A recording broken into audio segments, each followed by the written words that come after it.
pessoal, boa tarde, não é? Bem, eu coloquei agora, porque hoje nós tivemos a sessão do Senado suspensa, cancelada, não é? E transferida para quarta-feira, já que amanhã é feriado.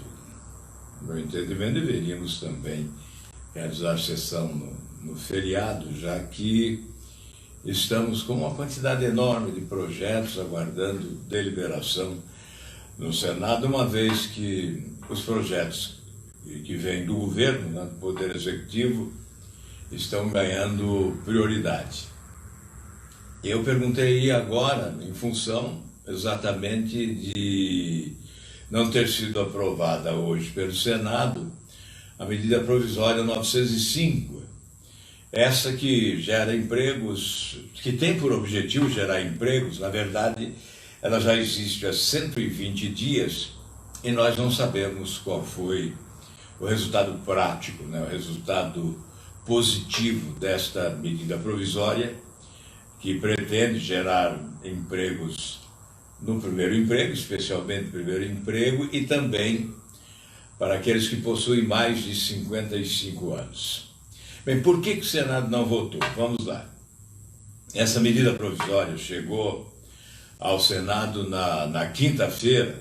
Na quinta-feira. A Câmara votou e foi para o Senado na quinta-feira. Nós teríamos só sexta-feira para votar e segunda. Sexta e segunda, né? Porque hoje era o último dia. Então é uma medida provisória importante, sim, mas complexa, com muitos artigos e mexendo na CLT, na consolidação das leis do trabalho. Então muitos afirmavam tratar-se de uma mini-reforma trabalhista e aí, obviamente, polêmica, discordância. Já na quinta-feira, eu usei da palavra no Senado, nessa sessão remota que nós temos hoje, não é?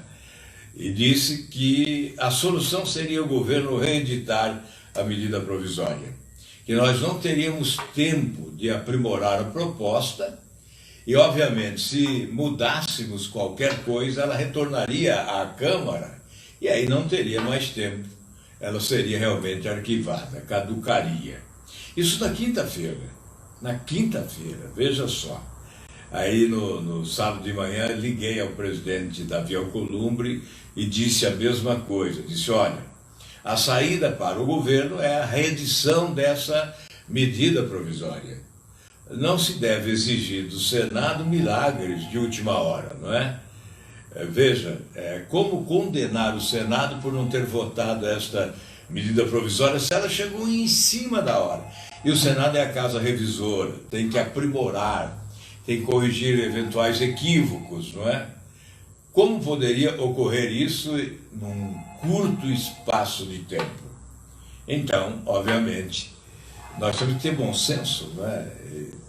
É uma medida provisória importante. Eu tinha na quinta-feira 2 emendas, alterando, exatamente atendendo à reivindicação de setores de trabalhadores, não é?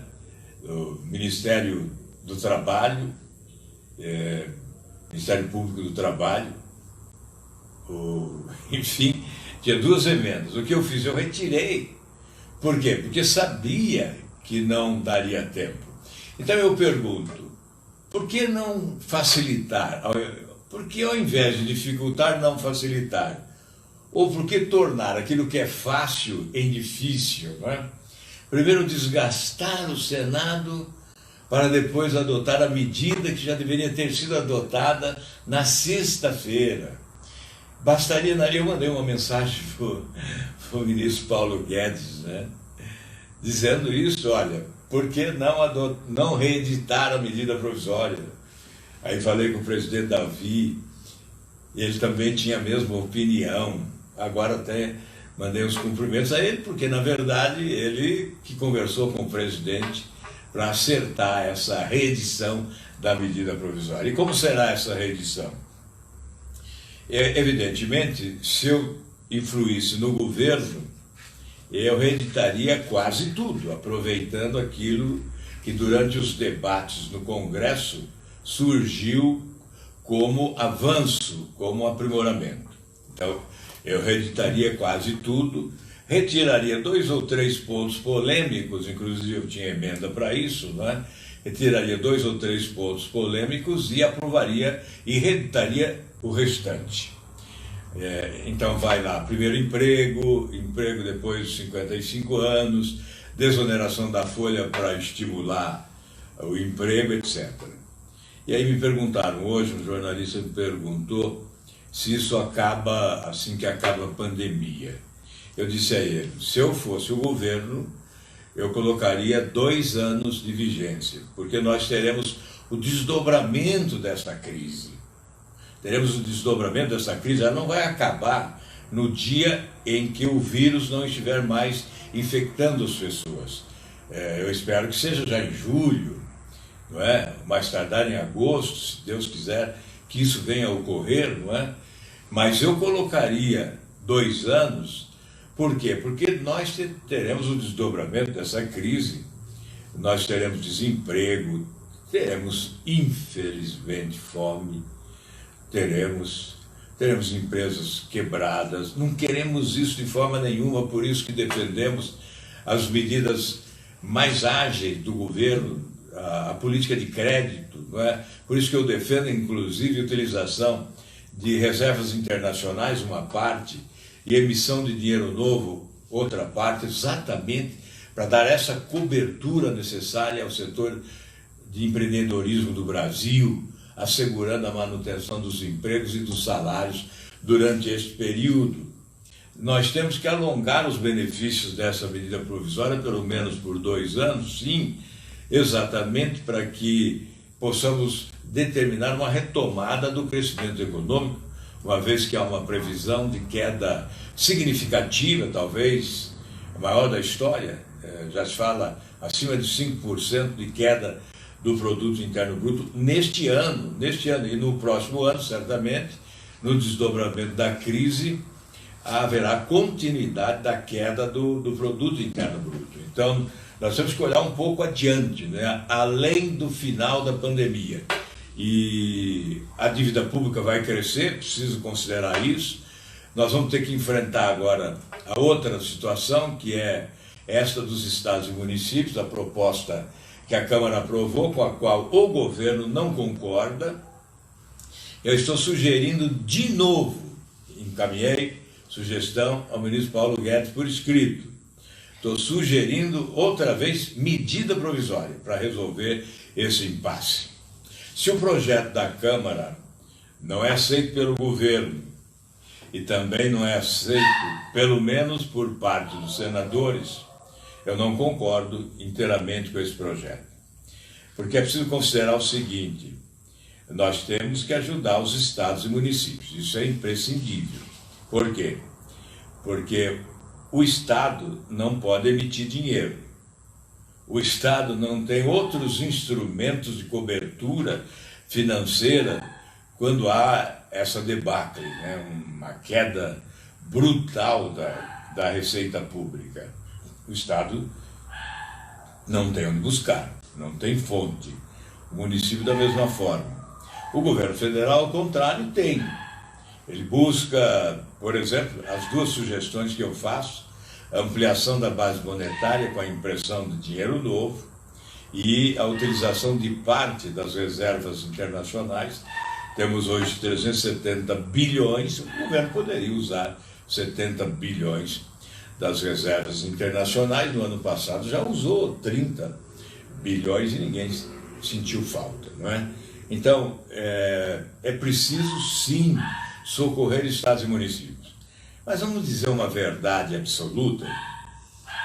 Há governadores, e eu não estou aqui apontando o dedo para ninguém, do passado e do presente, que não fizeram a lição de casa, que não tiveram a competência para adotar uma política fiscal rigorosa, para realizar reformas fundamentais para enxugar a administração pública e valorizar o gasto, conferir qualidade ao gasto público, gastar naquilo que é imprescindível, necessário e produtivo, e evitar o desperdício, o esbanjamento e, sobretudo, a corrupção. Então, alguns estados quebraram. Nós sabemos, o Brasil todo sabe. Quebrou o estado de Minas, quebrou o estado do Rio Grande do Sul, quebrou o Rio de Janeiro, quebrou.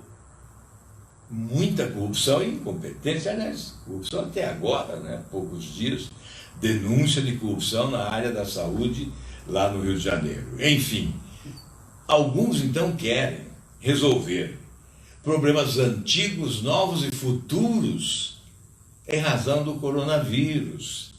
Então aí é oportunismo. Então, querer aproveitar a pandemia, o coronavírus, a dor, o sofrimento, a morte de pessoas, querer aproveitar essa tragédia que nós estamos vivendo para resolver problemas antigos gerados pela incompetência, problemas novos, muitas vezes também consequentes da incompetência, e quem sabe problemas futuros, isso não é justo, isso não é correto. Então, vamos colocar um freio de arrumação. O ministro Paulo Guedes pode chamar os governadores, já chamou, já conversou, mais de uma vez, já conhece os problemas, tem todas as informações, mas negociar, vamos compor aqui consensualmente uma medida provisória. E ele diz, olha, o governo federal está disposto a oferecer mais 70 bilhões, que poderão chegar a 120 bilhões, se houver contrapartida dos estados, dos governos estaduais. Então me parece sensato, isso me parece lúcido, consequente, adequado, não é? Porque não extrapola os limites do bom senso, não premia a incompetência, a desarrumação, provocada muitas vezes pela omissão, irresponsabilidade ou incapacidade de gestão. É evidente, temos que ajudar, o governo tem que ajudar, o governo federal tem que socorrer, sim, e nós estamos dispostos a aprovar. Queremos aprovar, mas queremos aprovar aquilo que for compatível com o interesse da população. Eu disse, e vou revelar aqui, ao presidente do Senado, eu não tenho mais nenhum interesse pessoal na política, não tenho. Eu não sei o que será do futuro, mas essa reflexão desse tempo de isolamento social me coloca diante desta realidade. De nada adianta ser oportunista, não vale ser oportunista, ser egoísta e pensar numa hora como essa no seu próprio interesse. Eu disse, eu jogo a toalha de eventuais e legítimos interesses pessoais na política para ajudar, eu só quero ajudar. Eu não quero outra coisa nesse momento a não ser a solidariedade, a compreensão e a colaboração. Eu não quero discutir determinados problemas ideológicos, especialmente problemas ideológicos, esse confronto. Eu não quero discutir a existência de fantasmas que ninguém vê. Não quero discutir isso. Eu não quero saber de briga de direita com esquerda. Essa guerra nos derrota a todos. Não nos interessa. Ontem ainda eu recebi uma imagem, uma bandeira branca, encaminhada por um amigo lá de Cascavel, do oeste do Paraná, o Bobato, e eu usei na página do meu Facebook, dizendo: a democracia não existe apenas para ser cantada, existe para ser vivida.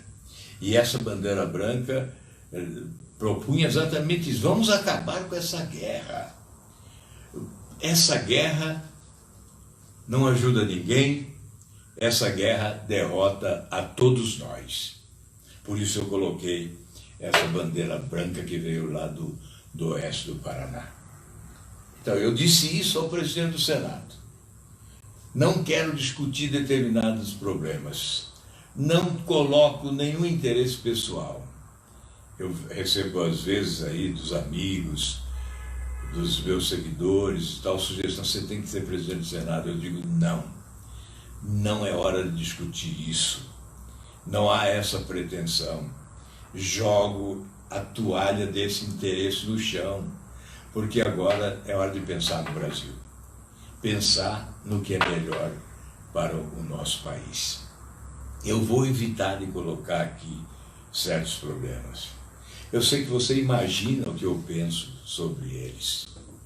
Não vou discutir aqui se o presidente fez bem em ir a uma manifestação popular ou fez mal. Não vou discutir, porque isso só alimenta essa briga, né? Eu não quero alimentar essa briga. Eu quero ajudar o Brasil. Então, eu não vou discutir esse assunto. Evidentemente não vou. Ontem a divulgação foi uma, hoje o presidente disse outra coisa. Eu até coloquei boa fala, né? Porque é isso mesmo que deve ser feito, é assim que deve ser o procedimento. É democracia, é Constituição, é interdependência dos poderes, é autonomia do Congresso, autonomia do Supremo e, obviamente, o Executivo liderando esse processo administrativo no país para encontrar solução para os nossos problemas. Assim é que deve ser.